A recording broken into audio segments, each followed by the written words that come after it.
warahmatullahi wabarakatuh. Baiklah, kami dari kelompok 10 akan menjawab semua pertanyaan yang telah diberikan oleh teman-teman. Baiklah, di sini saya akan menjawab pertanyaan dari Isti Yuni Harmila, yang dimana pertanyaannya, dalam praktiknya bagaimana pemerintah daerah dapat memastikan bahwa kemitraan yang dilakukan benar-benar berpihak pada kepentingan masyarakat, bukan hanya keuntungan pihak tertentu. Jawabannya, 1. Kontrak yang jelas dan terukur.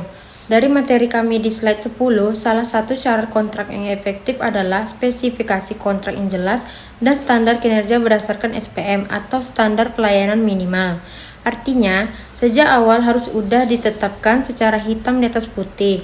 2. Pemerintah daerah tidak boleh pasif, harus wajib aktif mengawasi. Info poin penting yang kami tekan pada slide 10, tidak boleh pasif dan aktif memonitor kontraktor. Pemerintah daerah mempunyai kewajiban untuk melakukan pengawasan kinerja kontraktor secara berkelanjutan dan penilaian risiko manajemen secara berkala. 3. Memilih model kemitraan yang tepat. Tidak semua model kemitraan cocok untuk semua jenis layanan publik. Dari slide 7, misalnya pada model BOT, kepemilikan fasilitas tetap ada di tangan pemerintah daerah.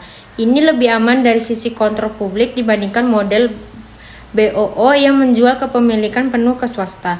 Jadi, model pemilihan harus mempertimbangkan seberapa besar kepentingan publik yang dipertaruhkan. 4. Menghindari monopoli dan kolusi dalam proses tender. Slide 8, kami menjelaskan bahwa jika hanya ada satu penyedia atau monopoli, pengontrakan model menjadi tidak efektif dan berpotensi menaikkan biaya.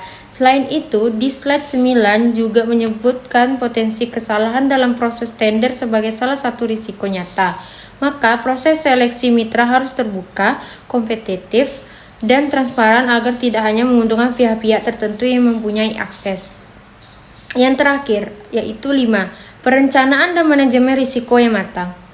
Seperti yang kami simpulkan di slide 11 dan 12, setiap model kemitraan mengandung potensi keuntungan dan kerugian. Perencanaan, manajemen risiko, dan penilaian mendalam mutlak dilakukan. Ini termasuk mengantisipasi risiko seperti kehilangan kontrol dan penurunan kualitas pelayanan jika mitra tidak kompeten. Kesimpulan singkatnya, kemitraan bisa berpihak pada masyarakat jika dibangun di atas kontrak yang jelas, pengawasan yang aktif, proses tender yang bersih, dan pemilihan model yang tepat sesuai kebutuhan daerah. Tanpa sistem ini, kemitraan sangat rentan berubah menjadi alat kepentingan pihak-pihak tertentu. Selanjutnya, saya akan menjawab pertanyaan dari Valencia Medrova. Pertanyaannya yaitu, dalam pelaksanaan pembangunan daerah, pemerintah sering bekerja sama dengan pihak swasta atau organisasi tertentu untuk mempercepat pembangunan dan meningkatkan pelayanan masyarakat. Menurut kelompok 10, bagaimana pemerintah daerah dapat memastikan bahwa kerjasama kemitraan tersebut tetap transparan, saling menguntungkan, dan tidak merugikan kepentingan masyarakat? Baiklah, di sini saya akan menjawab. Menurut kelompok 10, pemerintah daerah dapat memastikan kerjasama kemitraan tetap transparan, saling menguntungkan, dan tidak merugikan masyarakat dengan menerapkan prinsip keterbukaan informasi, akuntabilitas, dan pengawasan yang jelas. Setiap bentuk kerjasama harus memiliki perjanjian yang mengatur hak, kewajiban, serta pembagian manfaat dan risiko bagi masing-masing pihak. Selain itu, pemerintah perlu melibatkan masyarakat dalam proses perencanaan dan evaluasi, serta melakukan monitoring secara berkala untuk memastikan bahwa program kemitraan berjalan sesuai tujuan pembangunan daerah dan memberikan manfaat yang nyata bagi masyarakat. Baiklah, saya akan menjawab pertanyaan dari rekan Intan Permata Putri.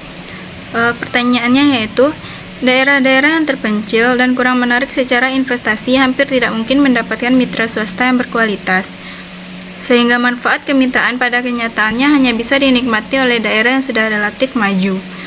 Menurut kelompok 10, apakah konsep kemitraan yang dibahas tadi relevan dan bisa diterapkan secara merata di seluruh daerah di Indonesia? Jawabannya yaitu, dalam konsep kemitraan pemerintah dengan sektor swasta, kemitraan pada dasarnya bertujuan untuk meningkatkan efisiensi pelayanan publik, mempercepat pembangunan, serta mengatasi keterbatasan dana pemerintah daerah. Namun, penerapannya tidak selalu dapat berjalan merata di seluruh daerah di Indonesia.